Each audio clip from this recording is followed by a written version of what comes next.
หิปะเมวะสมิจฉตุสัพเพปูเรนตุสังคปายันโทปนะระโสยถามณิโชติระโสยถาสปิติโยวิวัชชันตุสัพพะโรโควินัสตุมาเตภววันตรายโยสุขีทีขายุโกภวะอภิวาทนาสีริสนิจังพุทธาปจายโนจตตารโอธรรมาวัฏันติอายุวันโนสุขังภะลัง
หลวงพ่อวัดศีลขึ้นมาไหม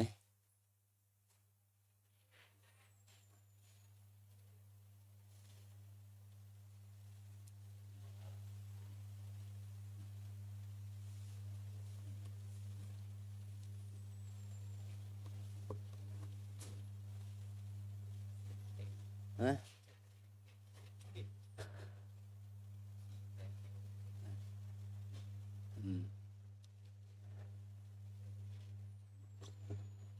ในช่วงนี้นะวัดพระธาตุศรีสำทองเปิ่นมีกิจกรรม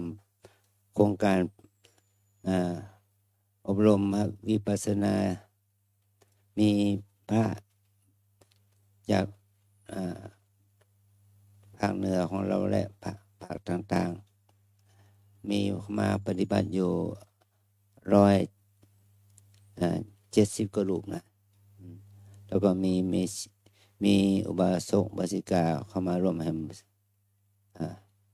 ประมาณสัก8-9 คนเนี่ยนะเริ่มตั้งแต่เมื่อคืนนี้อาจารย์ไปเพื่อกรรมฐานนะไปบรรยายทำเพื่อกรรมฐานตั้งแต่ทุ่มครึ่งถึงเกือบ4 ทุ่ม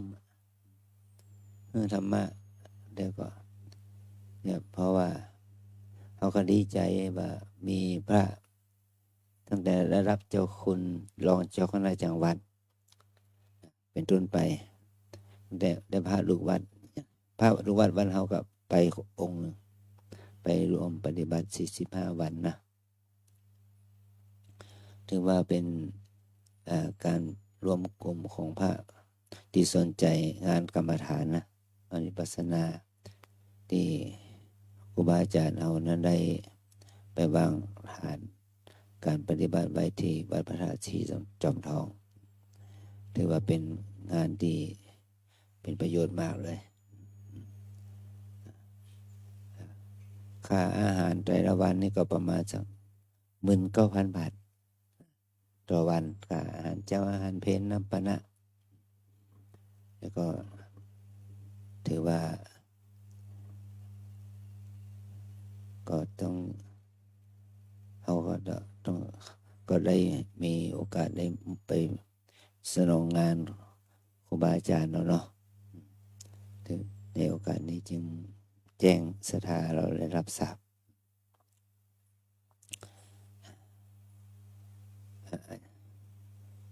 วันนี้อาจารย์จะไปคิดนิมนต์ตีไม่วางเนาะไปศูนย์พุทธเกษตรที่ของโยมบนเรือนที่ไม่วางของอาจารย์ขอตัวก่อนนะเจริญศรัทธากับยกอาจารย์กันนะครับนะ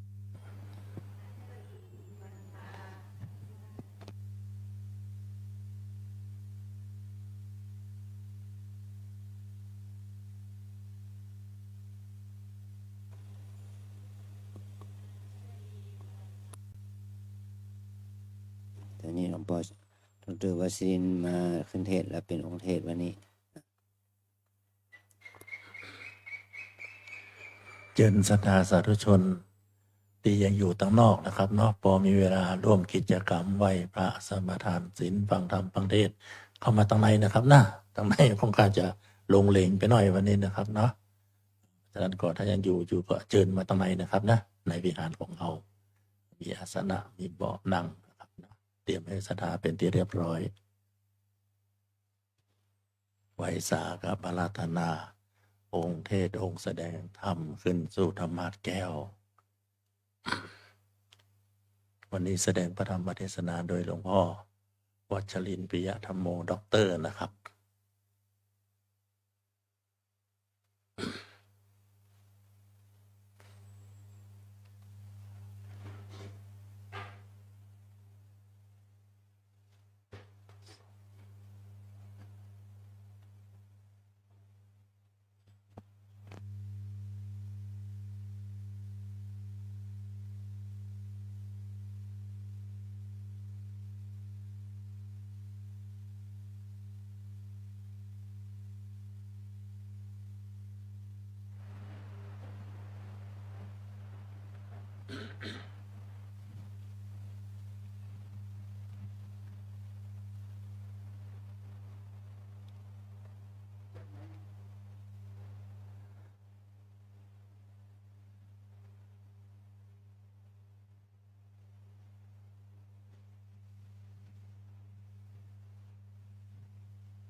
ชวนทุกท่านกราบพระรัตนตรัยพร้อมกันนะครับ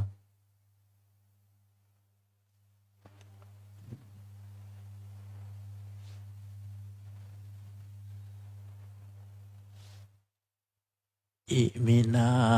สกาเลนะพุทธังอภิปูชยามะอิมินาสกาเลนะธัมมังอภิปูชยามะอิมินาสกาเลนะสังฆังอภิปูชยามะอะระหังสัมพุทโธภะคะวาพุทธังภะคะวันตังอะภิวาเทมิสวากขาโตภะคะวะตาธัมโมธัมมังนัมมัสสามิสุปฏิปันโนภะคะวะโตสาวกสังโฆสังฆังนามา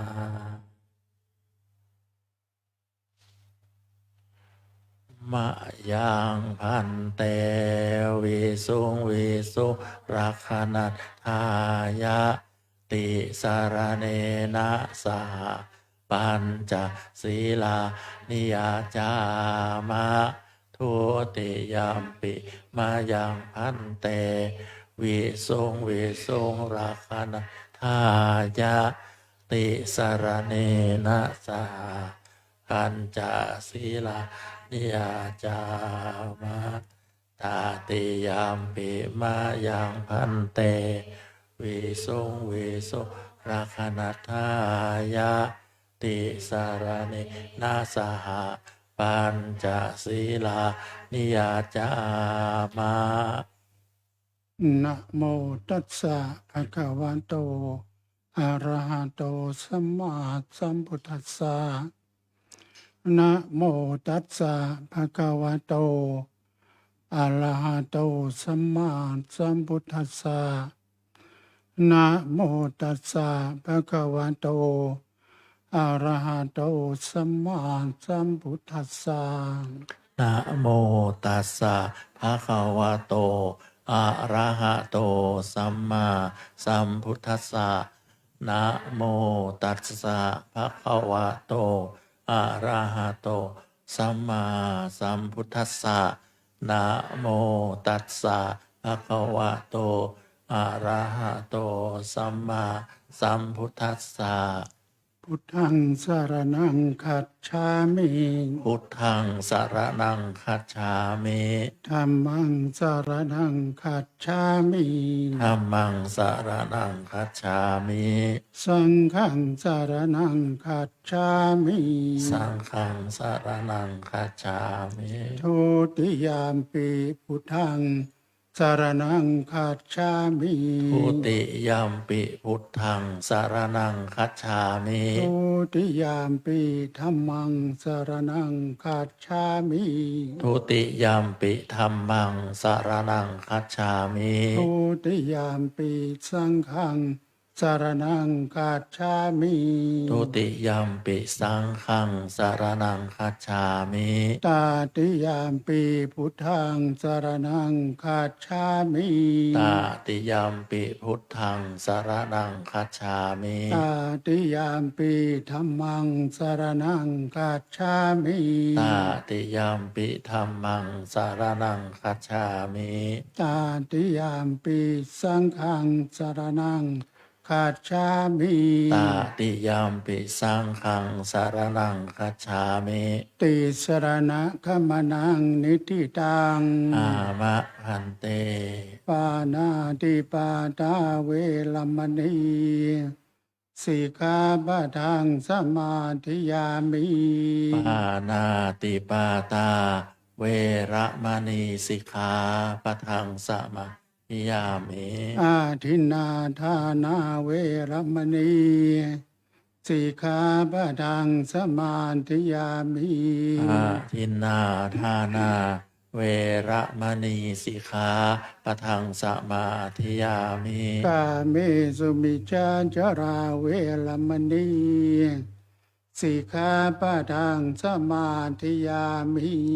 กาเมสุมิจฉาจารา เวระมณีสิกขาปะทังสมาธิยามิ โมสาวาทาเวรมณีสิกขาปะทังสมาธิยามิ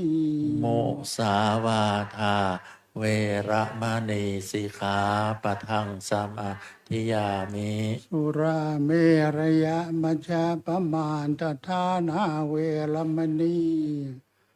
สิกขาปะทังสมาธิยามิ สุราเมรยะมัชฌะปมาทฐานา เวระมณีสิกขาปะทังสมาธิยามิ นิมานิปัญจสิกขาปะทานิสมาธิยามิ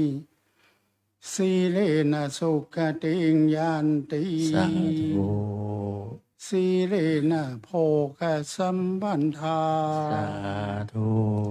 สีเลนะนิพุติงยันติตัสมาสีลังวิโสทาย อามะรันเต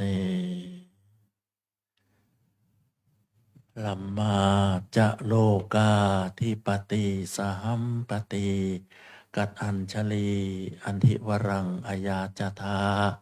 สันติทาสัตตาปรชักขะชาติกา เทเสตุธรรมัง อนุกรรมปิมัง ปะชัง อาราธนังกะโลมา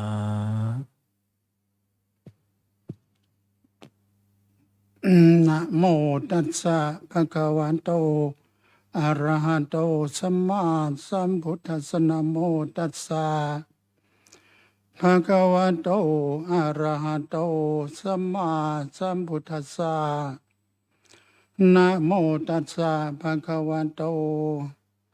อะระหะโตสัมมาสัมพุทธัสสะหันทธานิภิกขเวอามันตยามิโววยธรรมาสังขาราอัปปมาเทนะสัมปาเทธาติติขอนอบน้อมแด่พระบรมศาสดา พระสัมมาสัมพุทธเจ้า ผู้ได้ตรัสรู้ญยธรรมโดยพระองค์เองไม่มีผู้เปรียบปรานพร้อมด้วยพระสัทธรรมและคณะพระอริยสงฆ์เจ้าทั้งหลายขอกราบนมัสการพระเดชพระคุณท่านเจ้าคุณพระอาจารย์พระภาวนาธรรมาภิรัตน์ ท่านเจ้าคณะอำเภอเมืองจังหวัดเชียงใหม่ท่านอธิบดีสงฆ์แห่งสำนักวิปัสสนากรรมฐานแห่งที่2จังหวัดเชียงใหม่วัดร่ำเปิงตะปตรามแห่งนี้ด้วยความเคารพยิ่งขอนมัสการพระเถรานุเถระเพื่อนพระภิกษุขอเจริญพรถึงแม่ชีโยคีนักศีลนักบุญที่ได้เข้ามาร่วมฟังเทศน์ฟังธรรมในวันพระแรม8 ค่ำจริงๆก็เป็นวันพระแรม8 ค่ำของเดือน6แต่เราเลื่อนมาเป็นเดือน7วันนี้ที่ท่านเจ้าคุณพระอาจารย์ ได้กล่าวว่าเป็นวันสำคัญของบวรพระพุทธศาสนาวันหนึ่งแต่เราไปให้วันสำคัญวันอื่นวัน อาสาฬหบูชาวันเข้าพรรษาวันแสดงโอวาทปาติโมกข์วันเพ็ญเดือน3เนาะวันเพ็ญเดือน8อาสาฬหบูชาแสดงธรรมจักรวันมาฆบูชาแสดงโอวาทปาติโมกข์วันเพ็ญเดือน3วันพระที่ผ่านไปก็คือวันวิสาขบูชาวันเพ็ญเดือน6ตรงกับวันปสูติการ เราเรียกว่าเป็นวันเกิดจริงๆเป็นวันคลอดสูติการแปลว่าไหลออกจากครรภ์มารดาโยมนะวันที่ไหลออกจากครรภ์มารดาคือวันคลอดไม่ใช่วันเกิดปสูติการวันเพ็ญเดือน6วันตรัสรู้ธรรมได้รู้แจ้งความจริงของสัจธรรมในโลกมนุษย์ได้เป็นพระสัมมาสัมพุทธเจ้าเมื่อวันเพ็ญเดือน6พระชนมายุ35 พรรษาเป็นพระพุทธเจ้าตอนอายุ35 พรรษานะไม่ใช่คลอดออกมาเป็นพระพุทธเจ้าไม่มี16 ปีทรงเสกสมรสกับพระนางพิมพา29 ปีทรงมีพระราชโอรสชื่อว่าราหุลได้ออกบวชตอนอายุ29ปฏิบัติธรรมจนมาได้ตรัสรู้ธรรมเมื่อพระชนมายุ35 พรรษาใต้ต้นศรีมหาโพธิ์ที่พุทธคยา วันเพ็ญเดือน6แล้ววันที่ปรินิพพานคือวันพระที่ผ่านมาคือดับ สรีระร่างกายพร้อมทั้งดับนามธรรมรูปธรรมนามธรรมคือจิตใจของพระองค์ก็ดับไม่ได้ไปไหนเพราะว่างเปล่าแล้วจิตว่างจากกิเลสตัณหาราคะจิตก็ดับพระอรหันต์เจ้าทั้งหลายเมื่อจิตว่างจากกิเลสตัณหาราคะจิตก็ว่างเหมือนไฟที่ลุกก็เพราะมีเชื้อไฟเมื่อไฟดับแสดงว่าเชื้อไฟหมดจิตของพวกเราถ้าดับลงได้ก็เพราะว่าเชื้อกิเลสไม่มีแล้วเรียกเข้าถึงนิพพานคือดับเย็นสนิทนิพพานเพราะว่าเย็นสนิทนะเรามีกิเลสเป็นเครื่องเร่าร้อนจึงใช้นิพพานดับเย็นให้สนิทดับกิเลสให้สนิทไม่ต้องปฏิสนธิอุบัติขึ้นใหม่ไม่ต้องไปอุบัติเป็นร่างโน้นร่างนี้แม้แต่พระสงฆ์ใน สมัยพุทธกาล ห่วงจีวรผืนใหม่ที่ยังไม่ได้ห่มเก็บไว้หนุนแทนหมอน เมื่อท่านเป็นลมมรณะ จิตของท่านยังห่วงจีวรเลยเป็นไรหรือเป็นเรนอยู่ในจีวรนี่พระบรมศาสดาพระสัมมาสัมพุทธเจ้าทรงตรัสไว้ในพระไตรปิฎกอันจิตเราไปห่วงอะไรก็ไปที่นั่นห่วงบ้านก็ไปอยู่ที่บ้านห่วงที่ดินไปอยู่ที่ดินห่วงทรัพย์สินก็ไปอยู่ที่ทรัพย์สินตัวเอง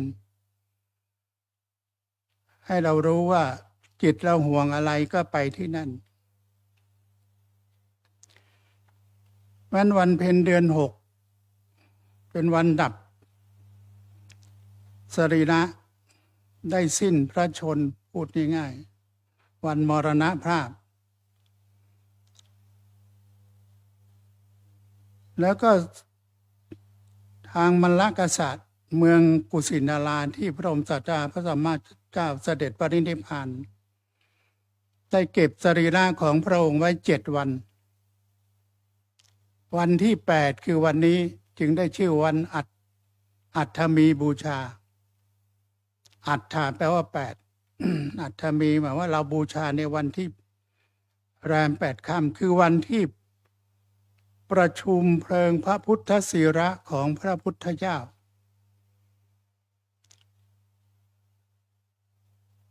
คนไทยเรานี่โดยมากเราจะถือว่าวันเผานี่วันสำคัญใช่ไหมงานศพโดยมากก็ไปกันวันเผาวันโน้นวันนี้ไม่ไปแต่ไปขอไปวันเผาทีเดียวเลยอะไรเงี้ยนั้นวันนี้จึงเป็นวันสำคัญเพราะเราประชุมเพลิงพระพุทธศีระของพระบรมศาสดาพระสัมมาสัมพุทธเจ้ามหาชนทั่วสารทิศจึงหลั่งไหลมาอย่างมหาศาลที่เมืองกุสินารากษัตริย์จากเมืองใหญ่ๆจาก7 แคว้นอย่างกษัตริย์พระเจ้าอาชาติศัตรูแห่งแคว้นมคธซึ่งเป็นเมืองใหญ่ในสมัยนั้น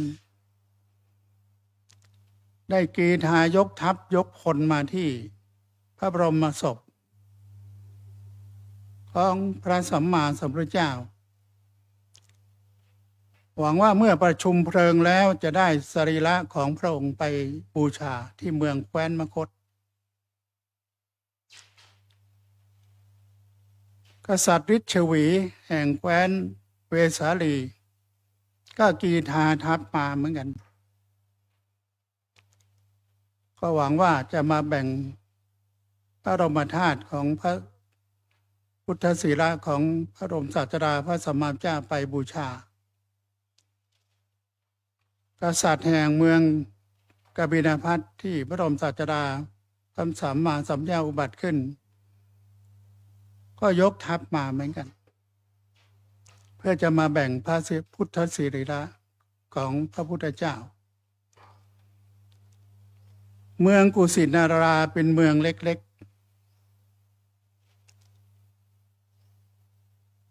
เมื่อ7 แคว้น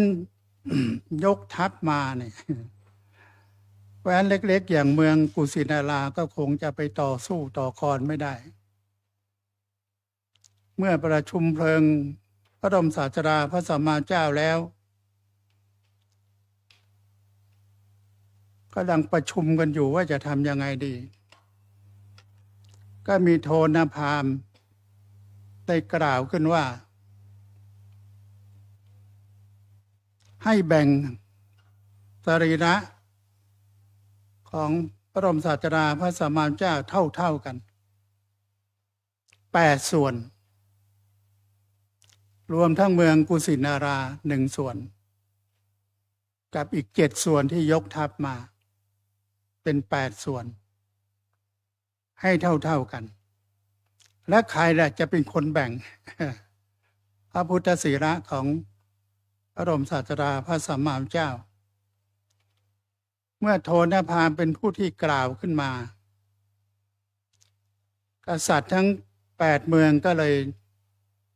ยกให้โทนพราหมณ์เป็นผู้จัดสรรปันส่วนพุทธสรีระของพระพุทธเจ้า ป่าตามแคว้นต่างๆ โดยใช้ภาชนะทองคำเรียกว่าขันทองคำจัดแบ่งเต็มขันนี้แล้วก็1 ส่วนเต็มขันนี้แล้ว1 ส่วนเต็มขันนี้แล้ว1 ส่วนและส่วนที่เหลือทั้งหมดก็ยกให้เมืองกุสินาราเป็นเจ้าของกษัตริย์ทั้งหลายก็พออกพอใจยกทัพกลับคืนเมืองของตนพร้อมทั้งพุทธศิระของบรมศาสดาพระสัมมาสัมพุทธเจ้าก็ถือว่าสมัยพุทธกาลเนี่ยยิ่งใหญ่มหาศาลนะทั้งกองทัพตั้ง7 เมืองยังยกพลมาห้อมล้อมมหาชนทั้งหลายรู้ข่าวก็มากันมากมายวันที่ประชุมเพลิงจริงๆวันประชุมเพลิงเนี่ยน่าจะเป็นวันสำคัญในพระพุทธศาสนาแต่เราเนี่ยให้ความสนใจน้อยกว่าวันอื่นๆ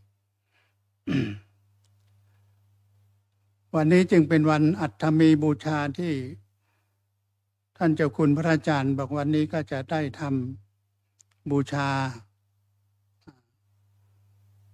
พระพุทธเจ้าปางปรินิพพานนะในช่วงค่ำวันนี้ก็ท่านทั้งหลายที่มีโอกาสก็ได้มาร่วมทำบุญได้ระลึกถึงพระบรมศาสดาพระสัมมาสัมพุทธเจ้าผู้ได้ตรัสรู้ธรรมความจริงของโลกอย่างแจ่มแจ้งนะวิปัสสนาหมายว่าวิเศษปัสสนาแปลรู้แจ้งอย่างวิเศษรู้อย่างไรรู้ว่ามนุษย์ทั้งหลายเกิดมาเป็นทุกข์นะโยมนะความจริงพวกเราเกิดมาเป็นทุกข์เนี่ยอาตมาเป็นทุกข์นะ82เนี่ย81ขึ้น82จะยกลุกนั่งก็ลำบากแล้วนุ่งมันต้องแก่ต้องเจ็บเมื่อเกิดแล้วมันต้องแก่ต้องเจ็บต้องตายที่สุดนี่คือความทุกข์แต่คนทั้งหลายเห็นว่าเกิดมามันเป็นความสุขนะมีการเลี้ยงฉลองเมื่อลูกชายเกิดขึ้นอะไรเงี้ยมีลูกเกิดขึ้นโอ้มีความสุขแต่ความจริงในพระพุทธศาสนาถือว่าทุกข์ได้เกิดขึ้นแล้วเพราะเกิดขึ้นมาเท่าไหร่ก็ต้องตายเท่านั้นไม่ได้ไปไหนเลยแต่ทำไมต้องเกิดอริยสัจ 4ก็บอกว่าต้องเกิดเป็นทุกข์สัจจะเหตุที่เกิดให้ทุกข์ก็เพราะว่ามาจากโลภะตัณหาราคะถ้าไม่มีตัณหาราคะก็คงไม่ได้เกิดทำไมถึงจะดับทุกข์ได้ก็เนี่ยเรามีศีลรับศีลกันแล้วเนาะรักษาศีลไว้มีสมาธิตั้งมั่นในการรักษาศีลไว้ให้ได้มีศีลธรรมสะอาดตั้งมั่นสงบนั้นจิตใจเราก็สว่างรักษาศีลได้แล้วก็เว้นความชั่วทั้งปวงด้วยกายวาจาใจตั้งจิตไว้ในศีลในธรรมจิตของเราก็สงบ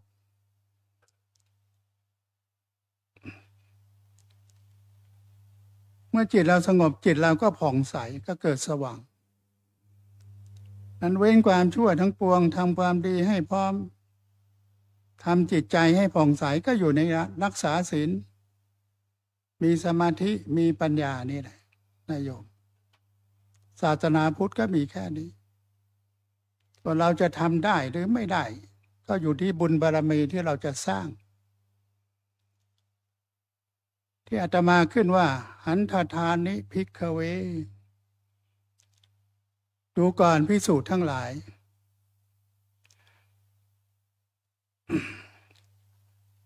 อามันตยามิโวบัดนี้เราขอเตือนท่านทั้งหลายว่า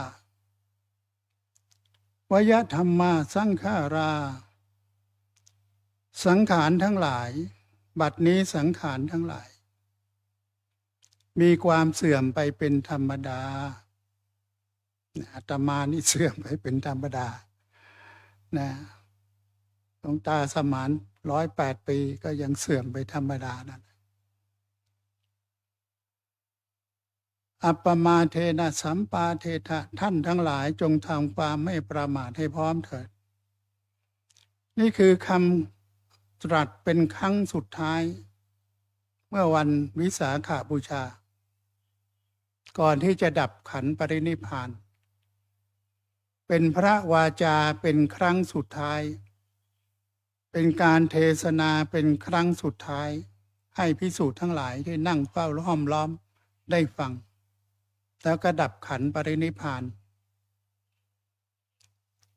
เตือนว่าท่านทั้งหลายจงทำความไม่ประมาทให้พร้อม ก็หมายถึงว่า ให้เราไม่ประมาทคือให้มีสติ แม้แต่พระบรมศาสดาพระสัมมาสัมพุทธเจ้าเอง พระองค์ก็มีสติทุกลมหายใจเข้าออก พระองค์อยู่ที่ลมหายใจเข้าออกนี่คือธรรมชาติของเราเนี่ยต้องหายใจ ลมหายใจเข้าสั้นยาวเบาหรือแรงพระองค์ก็รู้ทุกขณะเรียกว่าอานาปานสติระลึกรู้อยู่ที่ลมหายใจเข้าออกว่าสั้นยาวเบาหรือแรง ทุกขณะที่หายใจเข้าและหายใจออกทำไมต้องมีสติถึงขนาดนั้นเราจะรู้ได้อย่างไรว่าเราจะต้องดับชีวิตของเราตอนไหนตอนหายใจเข้าหรือหายใจออกนายโยมแม้แต่พระบรมศาสดาพระสัมมาสัมพุทธเจ้ายังต้องมีสติทุกลมหายใจเข้าออกแล้วพวกเราเป็นใครจะเดินจะยืนจะนั่งจะนอนจะทำอะไรต้องมีสติระลึกรู้ตัวรู้ทั่วรู้พร้อมแม้แต่นั่ง ในขณะนี้นะการนั่งถ้าจะรู้พร้อมต้องนั่งอย่างไรเท้าขวาเท้าซ้ายวางอย่างไรมือขวามือซ้ายวางอย่างไรลมหายใจของโยมยังมีหรือเปล่าอย่างนี้เรียกว่ารู้พร้อมนะถ้าไม่รู้อย่างนี้ก็ไม่รู้พร้อมให้มีสติรู้สึกตัวรู้ทั่วรู้พร้อมอย่าได้ประมาทอย่าได้เพลิดเพลินเจริญใจอย่าได้สนุกสนานรื่นเริงเฮฮาปาร์ตี้เต้นแรงเต้นกามันอารมณ์ของพวกเปรตทั้งหลายมันชอบทำอันถ้ามนุษย์ไปทำอย่างนั้นก็ไปทำเหมือนพวกมันนะจะไปต่างกับพวกมันตรงไหนยังอร่อยด้วยกิเลสตัณหาราคะมันก็จะพาเราไปสู่อบายภูมิพระองค์จึงได้เตือนว่าท่านทั้งหลายอย่าได้ประมาทตรงนี้เป็นพระวาจาเป็นครั้งสุดท้ายก่อนที่จะดับขันธ์ปรินิพพานในวันเพ็ญเดือน 6เก็บพุทธสรีระไว้7 วันวันที่ 8คือวันนี้จึงได้มีการประชุมเพลิงพระพุทธสรีระของพระบรมศาสดาพระสัมมาสัมพุทธเจ้าตามเรื่องราวที่อาตมาได้อธิบายว่ามีเหตุการณ์อะไรเกิดขึ้นเมื่อ 2,600 ปีที่ผ่านมาก็เป็นเครื่องเตือนสติเตือนใจพวกเราว่าอย่าได้ประมาทไปเลยนะโรคภัยเดี๋ยวนี้มันเป็นกันง่ายติดกันง่ายแล้วก็ตายกันง่ายอยู่ๆก็น็อกไปได้หรือนอนหลับแล้วไม่ตื่นก็มีมากมาย นั้นเรามัวประมาทอยู่นะก็ขอให้มีสติและรึกรู้อยู่ตลอดเวลานะกำหนดพองหนอยุบหนอนี่หายใจเข้าท้องพองนะให้รู้สึกว่ามันมีท้องมันพองออกไป หายใจออกท้องมันยุบอาตมา สอนกรรมฐานนี่โดยมากก็จะเหนื่อยเรื่อง หายใจเข้าท้องยุบหายใจออกท้องพอง แม้แต่ตัวเองหายใจยังไม่รู้มันพองหรือมันยุบโยมลองกำหนดดูหน่อยดิเอาลมเข้ามันจะยุบตรงไหนนะเราไปเขม่าท้องมาเลยยุบถุงลมข้างในท้องเรามันมีอยู่แล้ว หายใจเข้ามันก็พองปกติอาตมานี่หายใจเข้าลึกๆแล้วมันท้องก็จะแตกไปหายใจออกอารมณ์บอกมันก็แฟบลงไปนะก็ยุบลงมาเนี่ยแค่หายใจเข้าหายใจออกเรายังไม่ค่อยจะรู้ ไม่รู้ความเป็นจริงที่มันเป็นจริงไม่รู้แม้แต่ว่าร่างกายเราเป็นอย่างไรขอให้เรารู้แค่นี้มีสติอยู่แค่นี้นะกำหนดไปตามอารมณ์ที่มันเป็นชอบหนอไม่ชอบหนอเบื่อหนอรำคาญหนอเมื่อยหนอขี้เกียจหนอง่วงหนออะไรเนี่ยก็หมดไปนอนหนอนอนยังต้องพองหนอยุบหนอจนกว่าจะหลับให้มีสติหลับเนี่ยเราก็เหมือนกับว่าซ้อมความตายได้นะทุกวันเนี่ยไม่รู้เราจะตื่นขึ้นมาเปล่าหลับไม่จิตมันไม่ได้หลับนะมันไปไหนของมันไปเยอะไปฝันไปเรื่องโน้นเรื่องนี้วุ่นวายไปหมดแต่ถ้าเรามีสติพองเนาะยุบเนาะก่อนที่มันจะหลับมันฝันดีนะโยมมันไม่ฝันร้ายนะวันเราซ้อมความตายก่อนนอนเนี่ยซ้อมไปเลยวันนี้เราจะตื่นหรือเปล่าเรายังไม่รู้เลยแต่ให้เรามีสติก่อนที่มันจะหลับระลึกรู้ที่ลมหายใจเข้าออกซะก่อนนั้นทำอะไรเราระลึกรู้อยู่นี่เรียกว่าเรามีสติเข้าห้องน้ำนะล้างมือล้างเท้านั่งส้วมถ่ายอะไรที่เรากำหนดได้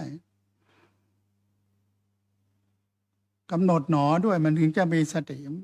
มีโยมมาต่อรองว่าไม่ต้องมีหนอได้ไหมพองอย่างเดียวยุบอย่างเดียวทำไมถ้ามีหนอแล้วมันไม่ทัน ถ้ามีหนอแล้วมันไม่ทันไม่มีหนอมันก็ไม่มีสตินะโยมนะเพราะไอ้คำว่าหนอเนี่ยทำให้เรามีสติ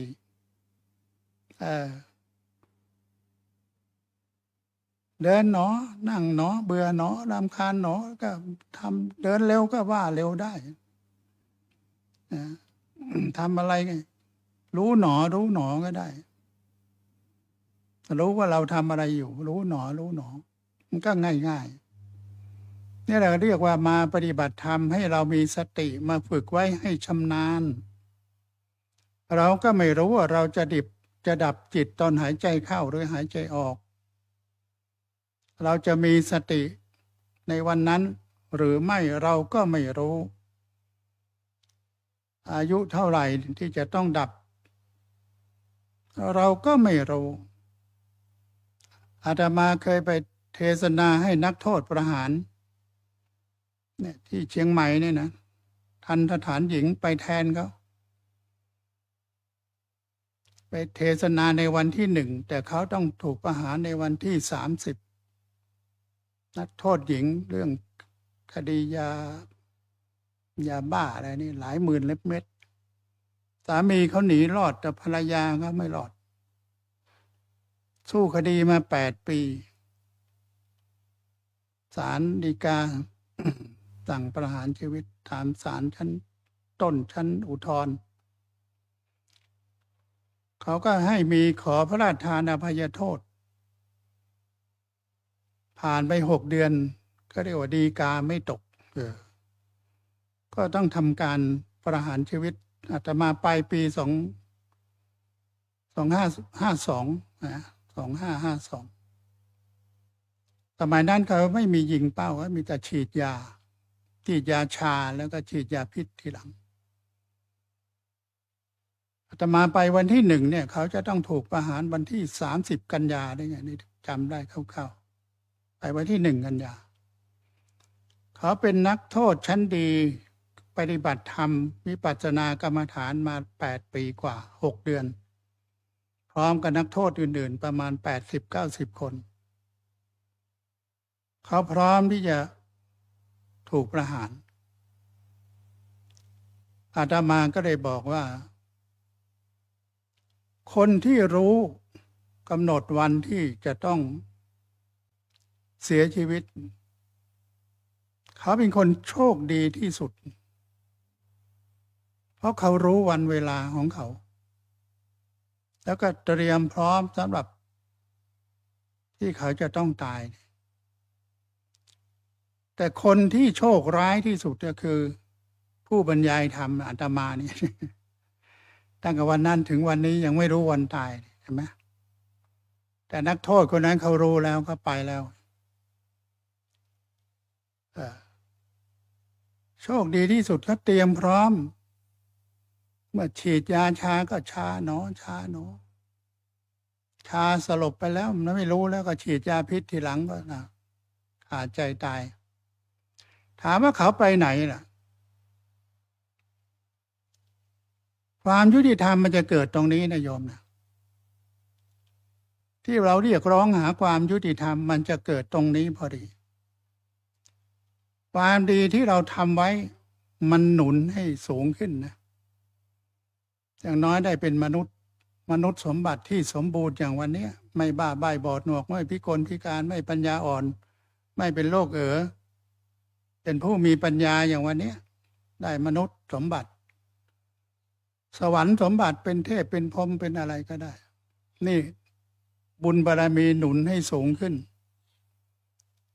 ส่วนไอ้บาปกรรมมันเบียดเบียนให้ลงเบียดเบียนให้ไปไหนสัตว์เดรัจฉาน500 ชาติเหมือนพระไปเกิดเป็นไลคาเป็นเลนคาจีวรอย่างน้อยก็500 ชาติเป็นผีเป็นเปรตนั่นนะเปรตจริงๆในพระไตรปิฎกไม่มีเปรตไม่มีผีมีแต่เปรตเป็นพวกเปรตพวกนรกอเวจีเป็นอะไรไอ้พวกนี้เป็นแสนชาตินะโยมทุกข์ทรมานอีกมากมายมหาศาลมันเบียดลงไปได้ขนาดไหนเลยมันไปวัดกันตรงนั้นไอ้ตอนจะดับจิตนี่แหละบุญก็หนุนไอ้บาปมันก็เบียดไปวัดว่าใครจะหนักมากกว่ากันตาช่างมันมี2 ข้างนะโยมนะ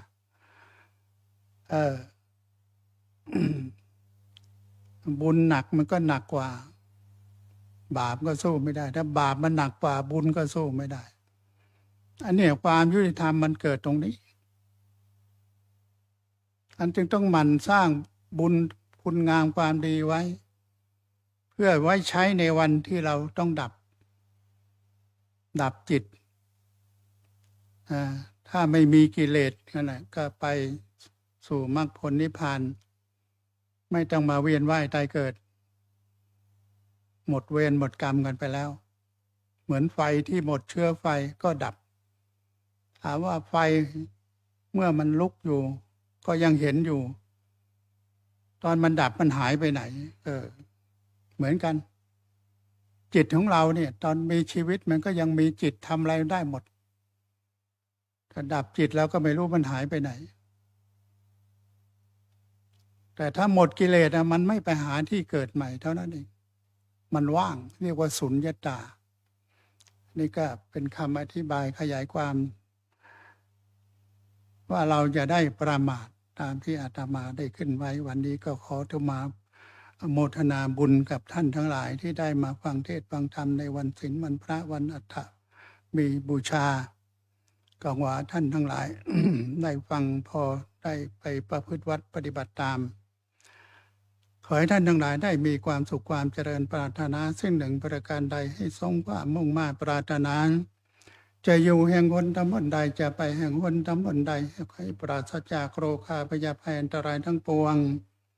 ได้รับด้วยความสุขความสำเร็จตามที่มุ่งมา่ปรารถนาทุกสิ่งทุกประการทุกท่านทุกคนเทินเอวังก็มีด้วยประการละชานี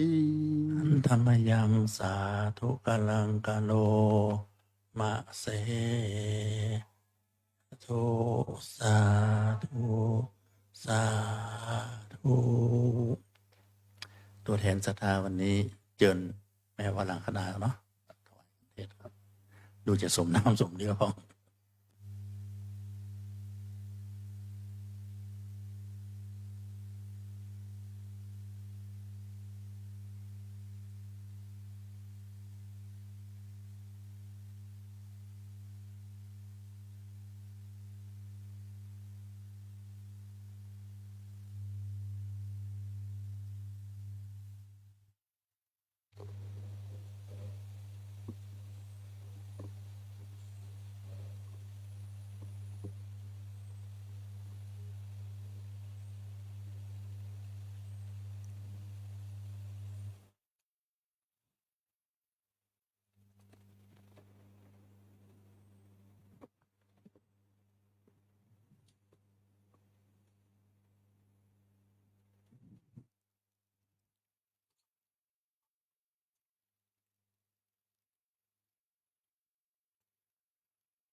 ลงก่อนหลวงพ่อลงก่อน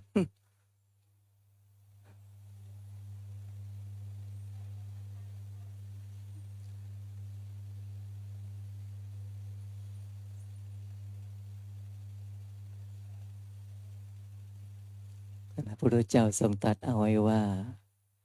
สัพเพสังขาราปรมาทุกขาสังขารเป็นทุกข์อย่างยิ่งทุกคนนะ ไม่ได้คนใดคนหนึ่งเอตังยัตตวายะถาภูตังปชานาติบัณฑิตนักปราชญ์ปัญญาผู้มีปัญญาย่อมรู้ว่าสังขารเป็นทุกข์อย่างยิ่งแล้วตั้งมั่นอยู่ในความไม่ประมาทประพฤติปฏิบัติธรรม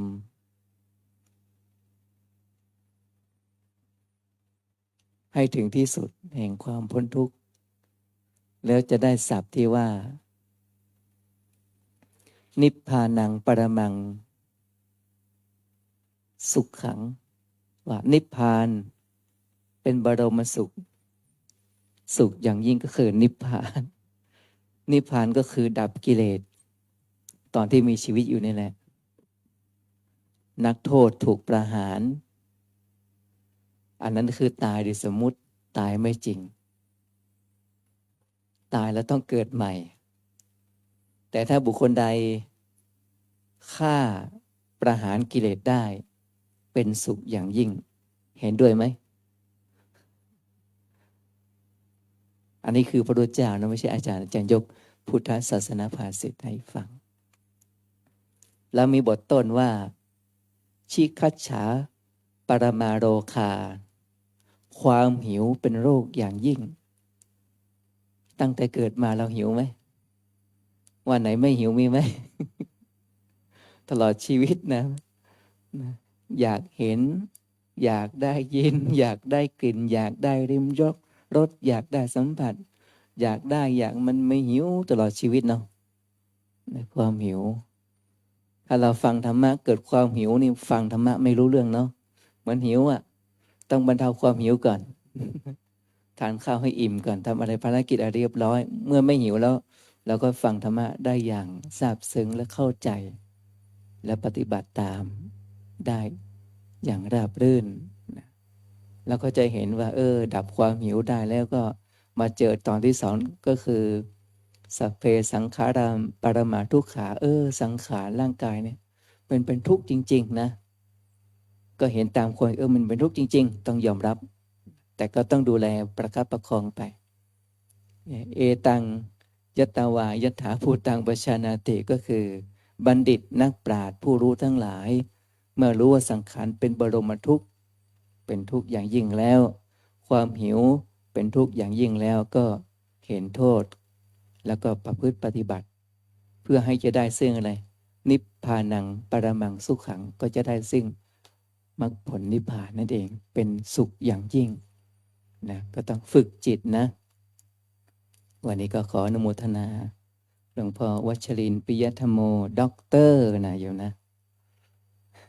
มีดีกรีด็อกเตอร์ ต่อไปเราตั้งใจกรวดน้ำอุทิศบุญกุศล อันธรรมยังพุทธัสสะภะคะวะโตปุพพภาคณมะกะลังกะโลมะเสนะโมตัสสะภะคะวะโตอะระหะโตสัมมาสัมพุทธัสสะนะโมตัสสะภะคะวะโตอะระหะโตสัมมาสัมพุทธัสสะนะโมตัสสะภะคะวะโตอะระหะโตสัมมาสัมพุทธัสสะอิมานิมายังพันเตภัตตานิสัปปะริวารานิภิกขุสังคัสสะโอโนชยามะสาธุโนพันเตภิกขุสังโฆอิมานิภัตตานิสัปปะริวารานิปาติภานาโตอัมหากังทีฆรตังอิตายะสุขายะข้าแต่พระภิกษุสงฆ์ผู้เจริญข้าพระเจ้าทั้งหลายขอน้อมถวายภัตตาหารกับทั้งบริวารทั้งหลายเหล่านี้แก่พระภิกษุสงฆ์ขอพระภิกษุสงฆ์จงรับภัตตาหารกับทั้งบริวารทั้งหลายเหล่านี้ของข้าพระเจ้าทั้งหลายเพื่อประโยชน์และความสุขแก่ข้าพระเจ้าทั้งหลายมีบิดามารดาเป็นต้นด้วยตลอดกาลนานเทอญ สาธุตั้งใจกรวดน้ำอุทิศบุญกุศลยะถาวะริวหาปุราปริปุเรนติสากะรังเอวะเมวะอิโตทินังเปตานังอุปกปติอิจิตังปฏิตังตุมหังคิปะเมวะสมิชันตุสัพเพปุเรนตุสังกัปปาจันโทปนารโสยะถามณิโชติราโสยะถาวิวาชันตุสัพพะโรโควินาสตุมาเตภวัตวันตรายโยสุขิทีขายุโกภวะอภิวาทนาสิเลสนิจจังวุฒธาปัจจายโนจัตตารโอธรรมาวัฏทันติอายุวันโนสุขังภาลังอายันเจ้าโคทักขินาทินนาสังคัมหิสุปฏิทิตาทิคารัตตังหิตายาสัทธานาโสอุปกาปฏิโสยาติธรรมโมจะยานิทัสสิโตเปตานะปุชาจักตาอุนราราภารังจะภิก โคนะมนุนางตมเหหิปุญญังปัสสุตังอนาปกันเตชัยสิทธิธนังลาพังโสทิภากายะสุขังพลังสิริอายุจวันโนจะโพคังวุฒทิจะยสวาสตวัตสาจะอายุจะชีวสิทธิภวันตุเตภวตุสัพพมังคารังรักขันตุสัพพเทวตาสัพพพุทธานุภาเวนัสสัทธาโสทิภวันตุเตภวตุสัพพมังคารังรักขันตุสัพพเทวตาสัพพะธรรมานุภาเวนัสสัทธาโสทิภวันตุเตภวตุสัพพมังคารังรักขันตุสัพพเทวตาสัพพสังฆาโนภาเวนัสสัทธาโสทิภวันตุเต สาธุสาธุสาธุเจริญสาธุชนทุกท่านสงบจิตเจริญภาว